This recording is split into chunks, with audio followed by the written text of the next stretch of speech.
Shahnoz opa, bo'lajak ayolim 15 ming so'mlik ko'ylak olib bermasangiz, sizga tegmayman deyapti. Shunga nima deysiz? Bu mani shaxsiy fikrim. Masala birinchi o'rinda ko'ylak narxida emas. Amaliyotimda juda ham ko'p ko'rganman.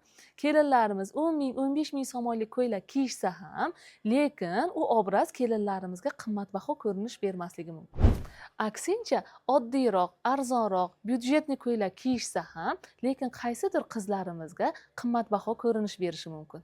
Bu yerda eng muhim jihatlar kelin ko'ylakning kelin qomatiga mosligi, umumiy obraz va ko'ylak sifatiga bog'liq. Soch turmagi, vizajist va kelinimizni o'zini qanday his qilayotgani ham eng ko'p rol o'ynaydi. Albatta, agar kuyovimizni 10 ming so'monga imkoniyatlari bo'lsa, o'zlari xohlagan, o'zlariga munosib kelin ko'ylakni olib berishlari mumkin. Lekin bu degani kelin ko'ylak puliga qarab saylanmaydi. To'y bu musobaqa emas va kim qimmatroq kiyadi degan joy ham emas. Eng to'g'ri savol shunaqa bo'lishi kerak. Bu ko'ylak kiyganimda menga yarashadimi va bu ko'ylakda men o'zimni baxtli his qilamanmi? Narx esa har doim ham birinchi o'rinda emas.